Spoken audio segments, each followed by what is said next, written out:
Have you ever wondered, what truly changes a person? Is it time, pain, or simply a sliver of greed creeping into the bond of family? In relationships we believe to be unbreakable, like blood ties, siblings, what happens when trust erodes under the weight of selfishness? There are villages that seem peaceful, until one person vanishes without a trace. And then, a second. There are houses that appear to have shut their doors on the past. Yet every night, faint knocking still echoes at 3 a.m. The story you're about to hear isn't folklore. It's not rumor. It's a real tragedy that once quietly unfolded in a family. An older sister holding onto the last piece of land left by her mother. A younger brother demanding his share. And then, a confrontation no one expected would last forever. Evening in Bung Muang hamlet wasn't much different from any old afternoon. The bumpy red dirt road still led past rusted tin roof houses. The crowing of roosters echoed faintly across the canal. And the familiar figure of Kai Man, the woman who lived alone at the end of the lane, could still be seen. Kai Man was 42 years old. Her hair had already started graying, her petite frame worn and sharp from the years. The neighbors said she was difficult, quiet, and had become reclusive ever since her mother passed away 3 years ago. No husband, no children, just her. Coming and going, circling around the small family altar that was always veiled in incense smoke. From her porch, Ba Sao, the neighbor, stacked her basket of greens and whispered to her daughter. Every night, she sits and prays like she's talking to someone. I get chills just hearing it. The daughter smiled softly, sighed. She probably misses her mom too much. Ma, besides, if someone tried to take that land from me, I'd be furious too. The land she spoke of was barely more than 3 meters wide. But it faced the main road, the only part of Kai Man's property that could make money. If turned into a shop or sold.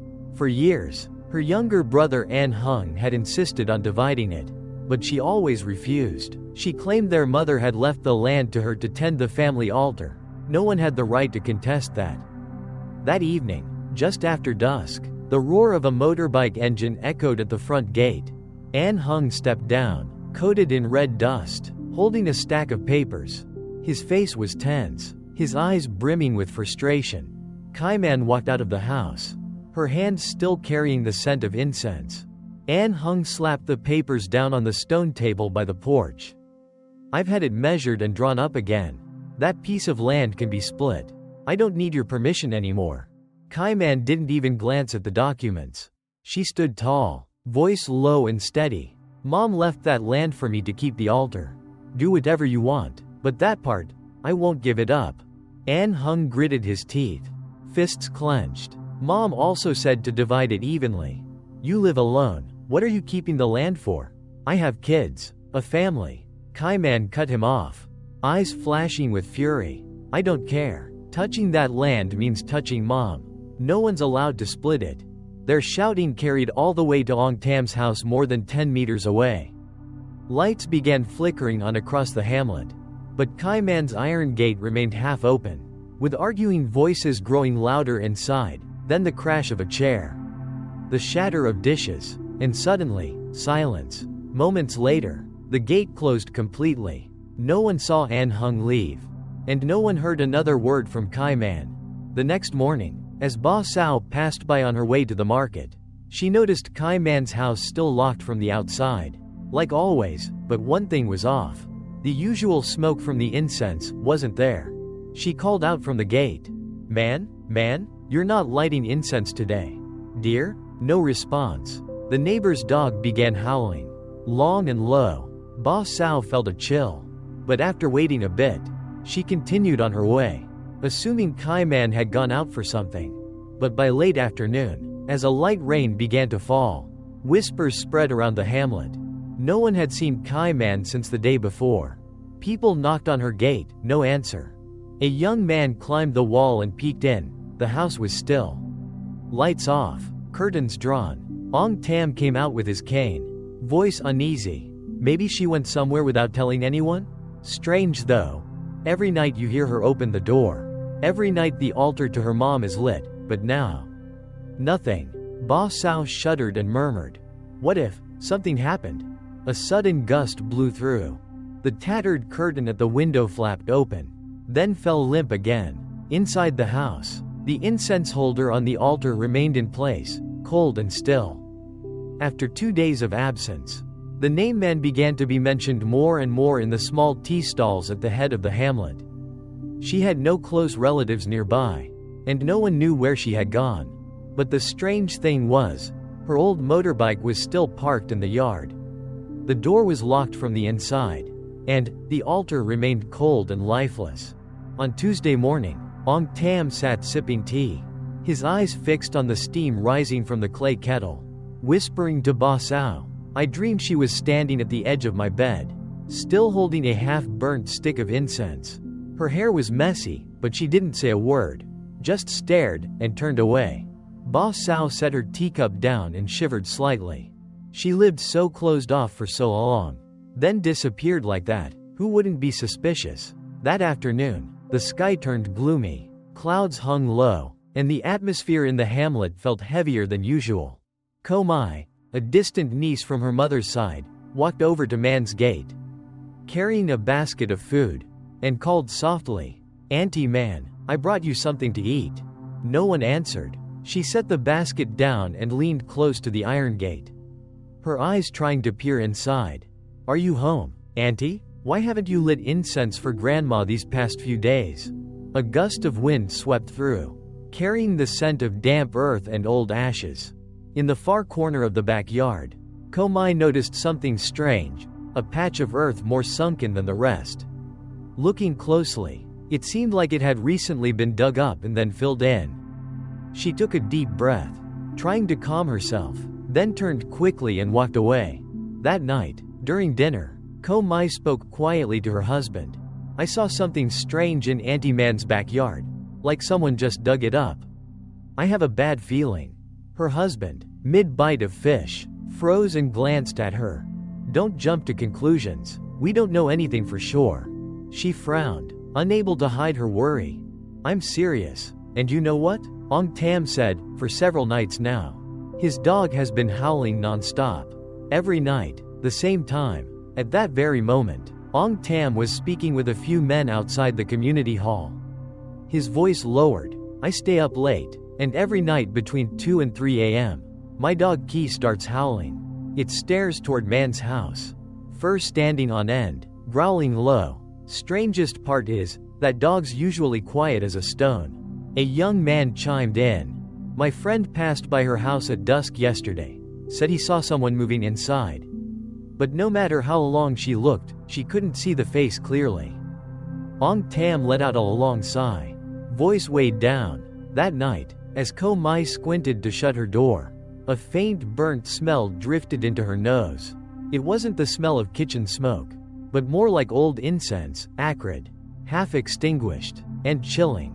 From Kai Man's house, a flickering light glowed behind the ground floor curtain, where her mother's old altar still stood. Ko Mai turned away, but her eyes instinctively glanced toward the corner of the yard. For some reason, the soil there looked even more sunken than before. She stood silently for a long while, then quietly went back inside, an uneasy feeling rising in her chest, a sense that something had just been hastily hidden. But that wasn't the end. 3 days later, while rumors still swirled, another shock rocked the entire Bung Muong hamlet. An Hung, Kai Man's younger brother, also suddenly disappeared. No one had seen him go anywhere. His phone couldn't be reached. His house was locked tight. His motorbike was still in the yard. His newlywed wife, Kai Hua, sat dazed at the doorstep, eyes red and swollen. She kept wiping her tears, repeating only one sentence. "He said he was going to see Man. He left and never came back. I can't reach him. No one knows where he is." That afternoon, it rained again. Strong winds shook the star fruit tree behind Kai Man's house. A single leaf floated down, drifting across the dust-covered altar photo of the old woman, her mother. The photo frame tilted slightly, then fell, face down, against the altar. Since the day An Hung also disappeared, the Bung Muong hamlet fell into an eerie silence. People stopped walking past Kai Man's gate on their way to the market. Children were told not to play near that area. And Ba Sao, every time she glanced at the house with its closed doors, would sigh and mumble to herself. It's no coincidence that both siblings vanished. Something about this just isn't right. Ko Mai, who lived across the street, had always been a light sleeper. She often got up early to cook beans and make soy milk for a familiar store. Each night, her small room glowed faintly under a weak yellow light filtering through thin curtains. Just enough to cast shadows on the flower pots outside the porch. For 3 nights in a row, at exactly 3 a.m., Ko Mai heard knocking on her door. The first knock startled her just as she was about to light the stove. It was soft, steady, and not hurried, as if someone was patiently waiting outside. She stepped onto the porch, gently nudging the wooden door open. "Who's there? What are you knocking for at this hour?" Not a sound, no one in sight. Her calico cat, curled in a small basket, suddenly sprang up, fur standing on end, eyes fixed on Kai Man's house across the street. Ko Mai squinted, about to shut the door, when a faint burnt smell reached her nose. It wasn't from any kitchen fire, it smelled like old incense. Snuffed out halfway, acrid, cold, and unsettling. From Kai Man's house, a flickering light blinked behind the ground floor curtain, the same spot where her mother's old altar used to be. On the second night, the knocking came again. This time, Ko Mai stood behind the wooden door without opening it. She listened more closely. The knocking wasn't steady anymore, it was urgent now. Knock, knock, knock, then silence. Then, a voice whispered through the crack in the door.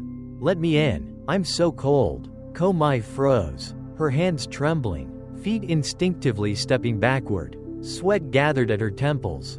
She stood still for a moment, then suddenly flung the door wide open, almost shouting, "Who's there? Don't mess with me. Say what you want, straight up." The front yard was still empty. The wind rustled through the bamboo grove, gently swaying a raincoat hanging near the fence. But the chill didn't come from the breeze, it seeped up from the ground. It crept into the soles of her feet, rose to her chest. Cold, deep cold. The next morning, Ko Mai told her husband, but he just shrugged. "You probably imagined it. I didn't hear a thing." Her voice tightened, her eyes red from lack of sleep. "I did not imagine it. I clearly heard knocking, then a voice, like someone was right next to the wall, moaning softly." Her husband shook his head. "Then let's report it tomorrow. Can't let you keep getting worked up like this." The following morning, the neighborhood committee came with a local police officer. They inspected Kai Man's house again. The door was still locked, no signs of forced entry. The altar remained untouched, but strangely, the incense ash inside the censer had been wiped clean. Not a speck of dust remained, as if someone had polished it in the middle of the night. A member of the civil guard muttered, "Could someone have slipped inside the house?" The officer looked around and replied softly, "The house is locked with 2 layers, and the keys are still sealed. No one could get in unless..." He didn't finish his sentence. Everyone exchanged silent glances. The third night, at exactly 3 a.m., Ko Mai no longer got up to boil soy milk like usual. She lay still under her blanket, eyes wide open, staring at the ceiling. Her calico cat let out a low cry, then scurried under the bed. And then, the knocking began again. But this time, it wasn't coming from her house. It came from across the street. From the house that had been abandoned for nearly half a month. Knock, knock, knock, knock. The sound echoed as if someone was knocking from inside the tightly shut house. And then, through the thick fog outside, the light in Kai Man's house flickered once more. But this time, there was a shadowy figure standing behind the curtain. The knocking on the third night shook the entire hamlet, especially when it was Ko Mai. The neighbor considered the most level-headed, who confirmed she had seen a figure behind the curtain of Kai Man's house. The news spread quickly. The neighborhood head called the commune police early the next morning, voice trembling as he recounted, "No one dares to walk past that house anymore. Officer, every night at exactly 3 a.m. the lights flicker, then a shadow appears, but the house is locked tight. And no one lives there. That very afternoon, an investigation team from the district was dispatched. Among them was Lieutenant Kai, who had worked a few cases involving spiritual elements in the past. He didn't believe in ghosts, but he trusted his gut, and the moment he stepped through the gate of the abandoned house, he felt it, something was off. A low hum deep beneath the ground. He turned to the land registry officer and asked quietly, "Has the ground behind this house ever been concreted? Or is it still natural earth?" The officer checked his notes, then replied, "It used to be bare soil. No official requests for renovation. Just recently, there were signs of patching." Without another word, Kai walked straight to the backyard. The sky was clear with soft sunlight, but the ground felt like it was radiating heat. Under his feet, a 2-meter square patch had a long crack running through it, like it had been disturbed and hastily refilled. He stopped, crouched down, and touched the surface soil. It was still loose, red earth, fresh and not yet compacted. Looking closely, there were footprints, faintly sunken, but the direction unclear. Lieutenant Kai furrowed his brow and turned to his team. "Mark this area. Document everything. We may need an excavation order." As dusk fell, the task force decided to seal off the scene temporarily. But that night, they didn't leave. 2 officers were assigned to stay behind and guard the site, just in case someone tried to tamper with it. Around 3 a.m., An Thong, one of the 2 officers, was dozing off at the stone table when a soft sound stirred him awake. It was a gentle drip, like water. He sat upright, scanning the area. His flashlight lay beside him, his teammate still asleep with an arm draped over his face. The sound continued, drip, drop, drip, drop. Water. But where was it coming from? He grabbed the flashlight and swept it across the backyard, then stopped at the old well, which had been sealed with cement last year due to contamination. But now, that cement cap was wet, stained, as if something had seeped through from beneath. He crept closer, placing a hand on the well's edge. A jolt of icy cold shot up his arm. And then, a soft sob echoed from deep inside the well. It wasn't clear. Was it crying, or someone choking back tears? An Thong stepped back, voice low and urgent. "Son, wake up, there's a sound." His teammate jolted awake, grabbed his light, and together they shone it directly at the well. On the cement surface, a dark stain appeared, spreading like blood, and from it rose a pungent, metallic stench, impossible to describe, but enough to twist the stomach, to make a man want to vomit. Lieutenant Kai was called in immediately. He stood in front of the sealed well, silent for a long time. Then, looking directly at his squad, he said, "Tomorrow, request a permit. I want to re-examine this area. This isn't simple. Someone here wants to speak, but they can't." As soon as he said that, the wind began to rise. The bamboo leaves rustled, whispering against each other, like someone murmuring softly, just behind the backs of everyone present. After the night when the old well gave off that strange, fishy smell and the muffled sobs with no source, Lieutenant Kai returned to headquarters with a heavy heart. He didn't believe in ghosts, but the feeling he had standing in front of that well, it wasn't something you could easily put into words. He tossed and turned all night, unable to sleep. Close to dawn, as he dozed off from exhaustion, he suddenly dreamed of an old woman. She wore a faded brown ba-ba shirt, hunched over, her silver hair neatly tied back. She approached him slowly, her face lined with age, but her eyes were strikingly clear, as if they could see straight through him. She didn't say much. She simply reached out, touched his arm gently, and whispered, "Dig it up, I'm still waiting for you to come home." Her voice was strained, like someone who had cried for years, but it carried both a plea and a warning. Lieutenant Kai jolted awake, cold sweat soaking his forehead, heart pounding. He didn't know if it was from fear, or from something too real for someone who didn't believe to comprehend. The next morning, when he arrived at the scene, Ko Mai, the woman living across the street, was already waiting. In her hand, she held a small, yellowed photo. She handed it to him, voice trembling. "Lieutenant, last night someone said they dreamed of Man's mother returning. Is it true?" Kai hesitated, then slowly nodded. Mai pointed to the photo. That's her. Mann's mother. She passed away 5 years ago. She was kind, but fiercely protective of her daughter. I heard before she died. She made them promise, never give that land away. It had to stay with Manh, no matter what. Lieutenant Kai looked at the photo, and something twisted in his chest. That face. It was the woman from his dream. There was no time to waste.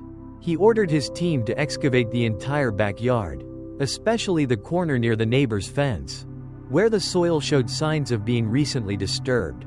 By noon, under the harsh sun, the workers had dug about 40 centimeters when a shovel hit something soft, wrapped in plastic. Lieutenant Kai stepped closer, put on gloves, and carefully peeled back the thin plastic sheet. Inside was a pale blue woman's blouse, a familiar style, the very kind Kai Man used to wear. It was stained with dark brown blood, dried and stiff. Alongside it was a small piece of paper, folded into quarters, its edges soaked and fraying. Kai unfolded the note. The words were still visible, shockingly clear despite the wrinkled page. Anyone who steals my land will die in pieces. No one spoke. The entire yard went silent. The man holding the shovel let it drop, standing frozen in place. Lieutenant Kai took a long, deep breath, then ordered, "Secure the area. Document everything. Call the forensic unit. This might be a homicide." That afternoon, Kai Hua, An Hung's wife, was brought in for further questioning. She looked drained, eyes sunken from sleepless nights. When asked when she last saw her husband, Kai Hua answered in a faint, brittle voice. Hung said he was going to Mann's house to settle things once and for all. He said, we couldn't let that land go to waste anymore. And then, he left. He never came back. Lieutenant Kai frowned, voice firm. Do you know if your husband ever argued or threatened Kai Man? Kai Hua looked down, lips pressed tightly, like she was forcing herself to swallow something bitter. He once said, if she wouldn't give it up, then, someone would have to disappear. But, I thought he was just talking big. Outside, the wind picked up, rustling through the bamboo, making them creak and whistle. The sky darkened, the last light of day slanting across the yard, right where the blood-stained blouse sat, still sealed, awaiting forensics. The small note remained on the table, its ink now slightly blurred from the dampness. But the rage in each stroke still lingered, haunting everyone who had seen it. The morning after the blood-stained blouse and strange note were found, the atmosphere in the investigation office felt even heavier. Lieutenant Kai sat silently before the preliminary forensics report, his eyes locked on the final line. Unidentified human blood, further analysis required. Outside, a light drizzle fell, raindrops tapping steadily on the eaves. The people of Bung Muang village barely left their homes. Ko Mai didn't make soy milk today. Ba Sao no longer sat chopping vegetables on her porch. Everyone was waiting for news, though no one dared say what they truly feared. Late that afternoon, a shocking update sent the entire commune into an emergency meeting. Hung, the missing younger brother, had returned. The first to see him was his wife, Kai Hua. She was hosing down the front yard when she heard a hoarse voice call from the gate. She looked up, and there he was. Hung, standing there with messy hair, disheveled clothes, a dazed face, and eyes full of panic, like someone who had wandered back from another world. She dropped the water scoop and ran to him, voice choked. My God, where have you been? What happened to you? Hung didn't answer right away. He collapsed onto the porch steps, gasping for air. His thin hands clutched the hem of his shirt, trembling uncontrollably as if he were freezing, though the weather was warm. After finishing a glass of warm water, he finally looked up at her and whispered, I was taken. Kai Hua froze. Taken? What do you mean? I don't understand. Hung gripped tighter, his throat tightening. Someone, in the middle of the night, pulled me by the legs, dragged me off the bed. I didn't know where I was going. Every time I closed my eyes, I saw Manh standing at the bottom of the well, calling my name, her voice cold as ice. Kai Hua trembled, her voice cracking. What are you saying? Kai Man is gone. Are you dreaming? Hung suddenly jumped up, his voice rising. It wasn't a dream. Every night, she stood there, her long hair hanging loose, her hands covered in mud. She pulled me down and said, "Give it back. Give my mother back. Give me my land back." At the same time, Lieutenant Kai received the call and immediately went to Hung's house with a medical officer.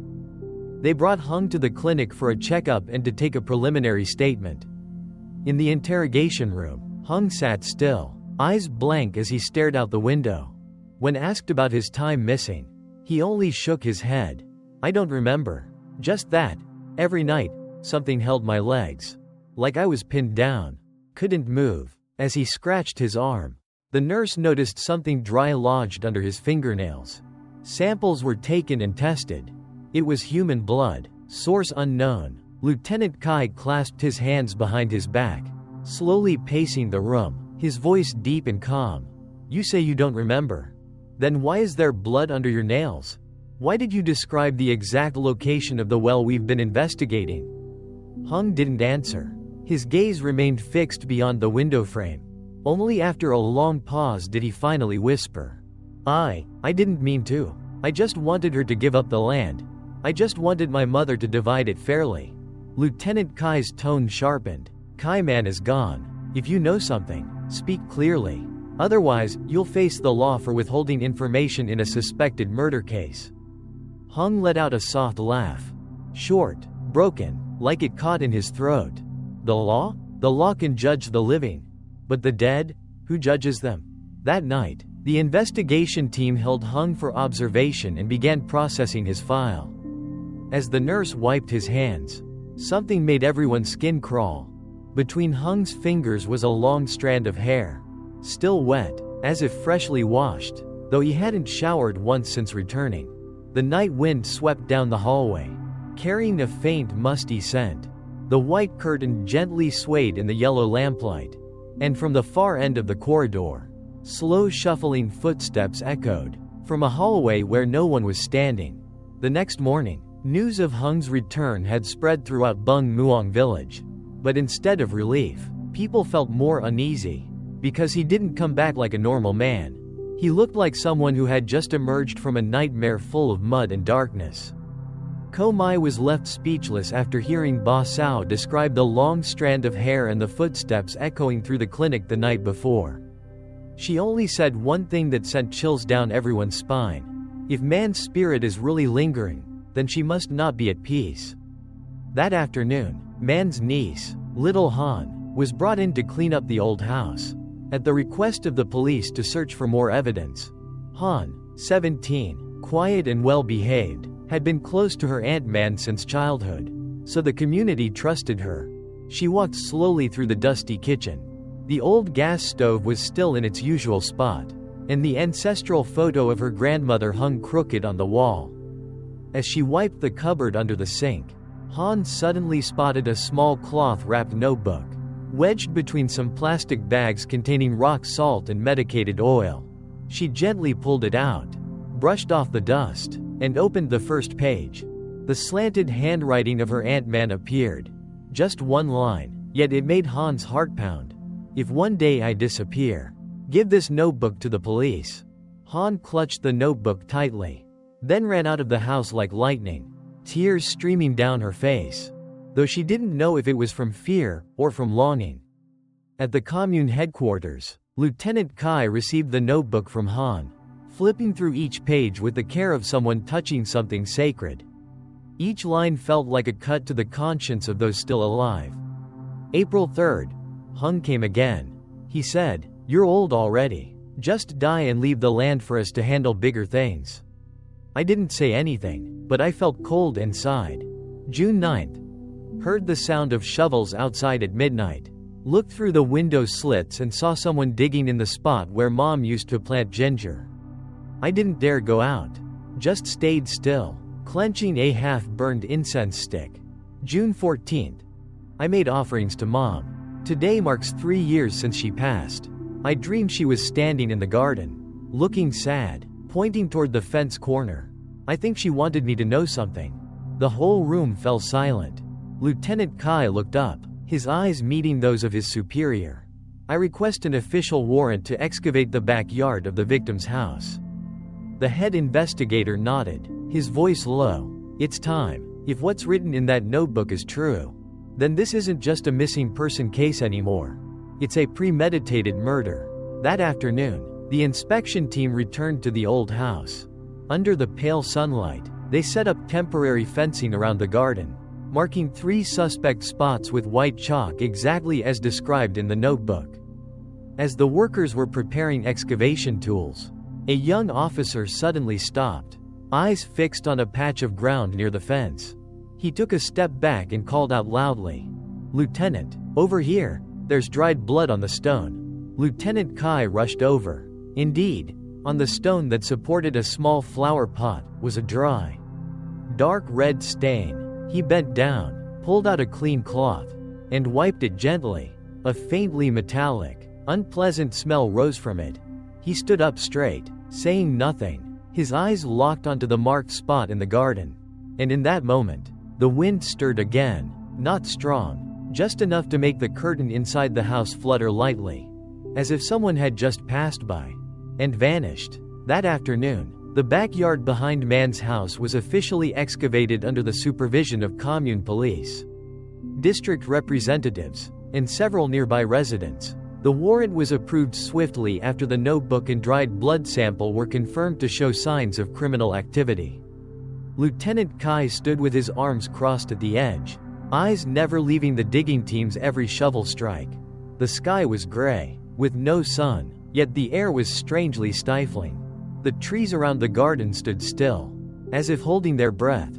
At the 49th shovel strike, a worker suddenly pulled his hand back, face pale, voice trembling. "There's bones? These are human bones." Everyone rushed over. A pelvis bone emerged from the red soil. Beside it, a torn piece of fabric, almost completely decayed, but traces of light blue floral patterns still remained. Exactly the type of clothing Manh used to wear. The forensics officer knelt down, carefully collecting the remains, and unexpectedly discovered a wristwatch, an old analog piece, with a chipped brown plastic strap, still wrapped around the left wrist bone. Lieutenant Kai squinted at the watch, then murmured, "That's Mann's watch, it's hers." Once the evidence was sent for analysis, no one said a word to Hung. He was still held at the medical station, cut off from outside contact. But strangely, that very night, he began losing control. The on-duty nurse later reported that while she was washing her hands, she suddenly heard him screaming from the room, "Man, please forgive me, don't look at me like that. I'm sorry, don't just stand there, don't drag me down." He slammed his head against the wall, limbs twisting violently, mouth muttering like someone trapped in a nightmare paralysis. The night staff had to rush in and restrain him, finally calming him with a mild sedative injection. The next morning, DNA from the remains fully matched the hair sample left in Mann's old hairbrush. Police officially confirmed the body found was Manh, who had been missing for nearly a month. Hung was summoned for immediate interrogation that same day. Sitting across from Lieutenant Kai, his eyes sunken, face pale, hair disheveled, but in his gaze, there was something like relief. He spoke in a hoarse voice, each word bleeding like a wound from his throat. "That day, we had a big argument. I asked to divide the land, just 3 meters. But she refused, she said. As long as I live, I keep it. You want it? Wait till I'm dead." He bowed his head, hands clenched tightly. I just wanted to scare her. I shoved her, but her head hit the edge of the table. She fell, and didn't move. Lieutenant Kai looked up, his voice low. "Did you call for help?" Hung shook his head, eyes vacant. "I panicked, she was bleeding. I thought she was dead. I covered her with a shirt, then dragged her out to the garden. Buried her near the ginger tree. The spot Mom used to plant years ago. I thought if I did it fast, no one would know." He let out a bitter laugh, voice cracking. "But I was wrong. Wrong from the moment I thought that land mattered more than my sister." Lieutenant Kai slowly closed the notebook. He said nothing for a long time. The air was heavy, like fog had settled in. He stepped out of the interrogation room, walking slowly down the hallway. Outside, A light rain had just started. And from a distance, where the garden had just been filled in again, a strange breeze passed through. Soft, yet chilling, as if someone had quietly walked by, leaving behind the faint burnt scent of half-burned incense, before fading away into the wind. After the interrogation session, Hung was taken into custody and prepared for trial. News of the case trickled into local newspapers in small pieces. People in Bung Muang no longer dared to gossip aloud, but every glance toward Man's house still carried a heavy weight. The trial took place inside the district courtroom. Not many people attended, just family members, investigators, and a few neighbors of the victim. The ceiling fan turned slowly, creaking with each rotation. Hung was led in, head lowered, wrists handcuffed, his eyes dry. Not cold, just exhausted. His defense attorney stood and spoke in a calm, slow voice. "Your Honor, my client, Nguyen Van Hung, has no prior criminal record. He is the financial pillar of his family. His actions, though with severe consequences, stemmed from a sudden emotional outburst during a conflict. We request that the court consider this an unplanned act, without premeditation." The prosecutor stood to rebut, firm and clear. "Through the investigation, we found that the defendant, Hung, had a long-standing unresolved conflict with the victim. He repeatedly made threats, attempted to plan her disappearance, and staged a fake scene. The act of burying the body that very night, concealing it with cement, and locking the house as if nothing had happened, shows clear intent. We propose the charge, premeditated murder." Hung looked up, eyes red, voice cracking. "I didn't mean to. I just wanted my sister to stop being so stubborn. I never imagined things would go this far." The presiding judge stared straight at him, asking clearly, "Do you admit to burying your sister after realizing she was no longer moving?" "Yes, I do." "Do you admit to threatening that someone needs to disappear?" "Yes, I said it in anger, but I didn't mean to kill her." In the audience, Wah, Hung's wife, sat silently, tears streaming down her cheeks. Their young daughter leaned into her mother's shoulder, eyes wide, looking at her father in the defendant's seat, unable to understand why her dad had become a bad guy. Lieutenant Kai was present at the trial as well. He didn't look at Hung much, but from time to time, his eyes drifted toward the window, where the shadow of an old mango tree cast across the courtyard. That spot later became where the people of Bung Muang built a small altar for Man. They didn't want her to be alone on the land she once defended, and they couldn't bear the thought of her returning to that house, the one stained with her blood. The night before the verdict, the courthouse night guard recounted a strange encounter. Around 3 a.m., while checking the lights by the front gate, he suddenly saw a figure standing silently under the mango tree.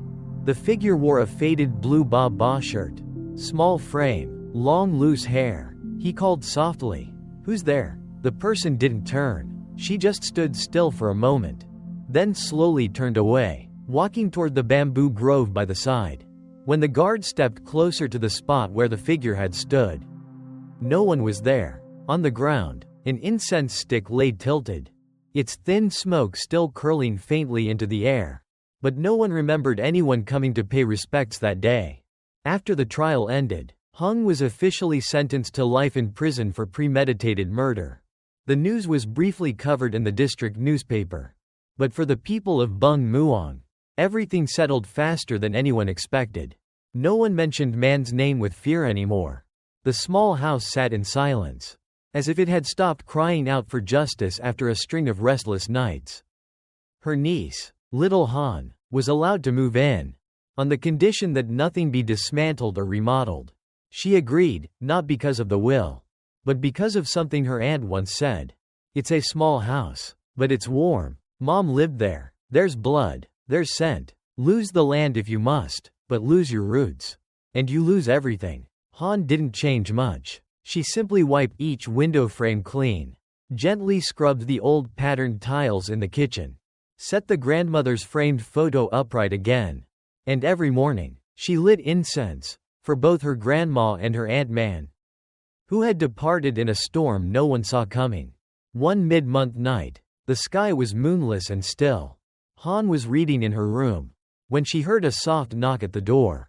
It wasn't a loud knock, just a single faint thump, as if someone had gently called her name with one final breath. She tiptoed out and opened the door. On the porch, only the dim glow of a street lamp flickered. A soft jasmine scent floated in the breeze. No one was there, but on the concrete step lay a folded slip of paper. She bent down and picked it up. The handwriting was faded, old and smudged as if time had eaten away one corner. But still legible. I am at peace now. Thank you, my dear. Han froze. Her fingers clenched the paper gently. Eyes stinging. She turned back inside, saying nothing. She lit a single incense stick, placed it upright in the brass holder, and bowed her head softly. In the small house, the scent of incense slowly filled the air. The smoke curled upward, melting into the stillness like a long sigh from someone once wronged. Now finally finding their way home. The next morning, sunlight returned. The yard was dry. A few bamboo leaves lay quietly on the doorstep. A sparrow hopped from the rooftop to the windowsill, chirping in soft bursts. Sunlight filtered through the wooden door, shining directly onto the altar, where Man's photo had sat from day one. No longer damp, no longer blurred. The glass was dry, and the eyes in the photo almost seemed to be smiling. The sun rose gently beyond the old mango tree. The incense smoke had faded. The knocking in the night was gone. All that remained was a small house, the sound of morning sparrows, and a photo no longer wet with tears. The one who left had finally found peace.